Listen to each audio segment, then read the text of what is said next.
against the Grand Regency. Na muliona hata Kibaki akaandikia kazidi yake barua akimtuma nayo kwa nchi kama Libya akisema pewe usaidizi kama kazini yake. Ndio wakakuja wakanunua hii hoteli ya Grand Regency. Kwa hivyo chenye inaendelea Kenya saa hii ukimaliza naona kata ndio imefanyika leo hata wakati wa Kenyatta. Na sasa imefika wakati lazima sisi kama Wakenya tufikirie tunaweza komboa hii nchi aje. Juu hii nchi iko na utajiri, lakini politicians ndio wamekuwa wananyakua kila kitu. Hao ndio wamekuwa wana benefit. Kila mtu akiingia pale anataka toshane na mtu fulani.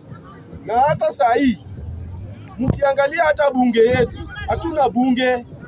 Ni ukweli. Juu mnaona bunge yenyewe kila mtu paka watu wananunua helikopta. Ni ukweli. Zile vitu yenye hata wale wenye nchi matajiri zenye zimetushinda haifanyiki. Sasa mjiulize, hii pesa yenye hata wabunge wananunua nayo ndege zinatoka wapi? Juu lazima tujiulize maswali. Tuko na nchi yenye inatawaliwa na waizi. I call them political criminals. Thieves. Na Raila alienda kaingia hapo ndani. Yeye pia ni thief. Kwa hivyo ukitembea na wezi lazima wewe pia utaitwa mwizi. Sasa tunataka kusema hivi. Imefika wakati lazima tukomboe nchi. Na hii nchi itakombolewa na njia moja tu. Muungano ya Wakenya. Na tukitaka sahihi kuokoa nchi tusichague mwanasiasa. Tukichagua mwanasiasa wenye naona umeweka kwa lineup wote ni wanasiasa, watarudi tu kwa hiyo njia. Tutafute ule mtu mwenye sio mwanasiasa. Unaona kama watu wa Burkina Faso walichagua kijana mwenye sio mwanasiasa, mwenye anajua uzuri wa nchi ni nini na anatengeneza nchi yake. Sisi hapa Kenya tunafuata wanasiasa, ndio kwa shauri hatuwezi fika mahali tunataka. Hata sasa hivi mkichagua Kalonzo, mchague Matiang'i, bado itakuwa tu ni ile. Tutafuteni mtu mwenye sio mwanasiasa, mwenye ako na uzalendo kwa roho kwa hii nchi. Nilikuwa nasikia Mtata akisema kwamba Eurobond ikichukuliwa inaendaga kwa account yenye president ili anachagua na ni nchi ya nje. Juu bunge ndiye ilimpatia hiyo mamlaka. Na ndio kwa shauri mnaona wakati Uhuru alichukua Eurobond ya 230 billion. Huko alisema hiyo pesa ilikuwa haiwezi patikana mahali imeenda. Ilienda kwa mfuko za watu binafsi. Sasa mjiulize, je, tuko na bunge? Tuko na watu wenye nafaa wakae kwa bunge. Juu kama mnaweza tunga sheria, pesa inakopwa, rais ndiye anachagua account yenye inaenda na yuko nje. Na kuna mwenye anaweza kuangazia hiyo account. Na hiyo kitu inafanyika hata saa hii. Juzi Ruto pia alichukua Eurobond. Hatujui mahali imeenda.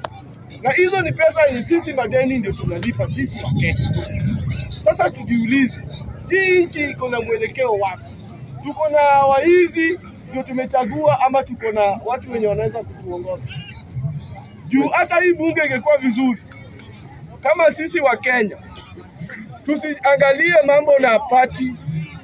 Next time tukichagua mtu, tuchague mtu mwenye anaweza kuokoa nchi. Tusiangalie ati huyu anatoka kwa chama fulani, huyu anatoka kwa chama fulani. Juu hizi vyama ndio zimeleta hii mambo yote yenye tunapitia sasa hivi. Lazima tutafute jinsi tutaokoa hii nchi. Na tukitaka kuokoa hii nchi tuache kwanza, kitu ya kwanza ni ukabila. Juu sasa hii mnaona hao watu wote wanajiunga kikabila. Unaenda mnaambiwa sijui watu wa Mount Kenya, sijui watu wa Western, sijui watu wa Nyanza, ndio mgawanyike. Msifikirie kitu moja. Na wakati waliona watu nchi iliamuka, wakati yenye Gen Z iliamuka, wakaona Wakenya wanaweza kuwa kitu kimoja. Wakakimbia wakaingia kwa mambo ya ukabila. Mnakuja mnaambiwa ati tunaunganisha nchi. Nani aliwaambia nchi ilikuwa imetawanyika? Wakati wale vijana walikuwa wanaandamana, kuna mtu alikuwa anasema huyu ni Mkikuyu, huyu ni Mjaluo. nchi haikuwa imegawanyika. So hii mambo yenye kina Raila wanakuja kutuambiaga ati saa zote ati wanaunganisha nchi. Watuambie kwanza ni nani wamegawanyika. Juu saa zile mnasema huu ni mwizi. Mwizi ndio huyo, mwizi anageuka anasema ati amuko pamoja. Kwa hivyo lazima tutoe mambo ya ukabila kwa fikra zetu na tuungane tuone venye tunaweza kuokoa hii. Sasa asante sana Bwana Spika. Asante sana. Sasa mwenzangu hapa, mimi naitwa Eric Ogal, Chief Whip bunge la wananchi Jakaranda. Sasa mwenzangu hapa ni kuna mambo mingi ambayo hayaelewi. Ya kwamba nchi yetu imekuwa ikigawanyika tangu kitambo na bado inaendelea kugawanyika. Sababu ile nasema hivi ni ya kwamba unakumbuka vizuri wakati hii serikali iliyomo saa hii ilishika hatamu ya utawala, kuna yule ambaye alisimama akasema ya kwamba hii Kenya ni ya shareholding.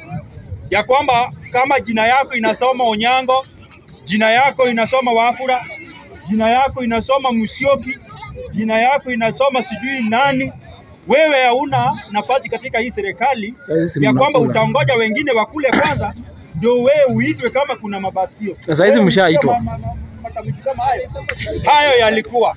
Hii Kenya imekuwa sisi watu wa eneo wengine sisi hatuna nafasi katika hii serikali. Ulisikia mbunge mwingine kutoka pale Western akisema ya kwamba mgawanyiko wa rasilimali wao kama huko Kakamega walikuwa wanapewa 700 million Kakamega County, na wao Kakamega County iko na constituency 12 na hapa Murang'a iko na constituency 7, walikuwa wanapewa karibu bilioni 4. Hiyo sio mgawanyiko ama ni nini hiyo? Kwa hivyo hii Kenya imekuwa ikigawanyika, na Raila akisema ya kwamba hii Kenya iunganishwe vizuri, inafaa ikuwe hivyo. Na nimesikia ukisema ya kwamba Raila ameungana na wakora, hata yeye ataitwa wakora. Hiyo ni uongo. Uongo gani? Uongo. Amekuja kuchangia. Anachangia. Sasa Hiyo uji kwani iko na nini? nafikiria mimi nataka kuambia Wakenya, it is very dangerous to replace an old fool with a young idiot. That's how naweza jibu huyu jamaa. It is very dangerous to replace an old fool with a young idiot. True. And tujue kitu moja. Mimi huyu jamaa ningependa kumuuliza, wakati Jay-Z walikuwa naandamana, ni nani Kenya ni kabila gani yenye watu walikuwa wamegawanyika? Juu hii kitu tuliona hata 2002. Wakati tuliingiza Kibaki kwa kiti, akarudi nyuma, akafikiria Kenya tuko united again, si watu wawili. Ndio akakuja akafanya nini? Ndio kalete shida. Hiyo mgawanyo wa pesa kwa kila kaunti ama kwa sehemu fulani imekuwa ikifanywa kulingana na mapendeleo. Na hiyo sio haimaanishi ati Kenya ati imekuwa ati watu wamegawana kikabila. Watu huchaguliwa kulingana na mapendeleo, sio ukabila. Sawa, maliza. Mambo na ukabila inaletwa na hawa viongozi. Hata Raila mwenyewe ni mkabila mkubwa, usidanganywe. Kwa hivyo tutafute wenye tunaweza okoa hii nchi na tutoe mambo ya ukabila kwa akili yetu. Asante.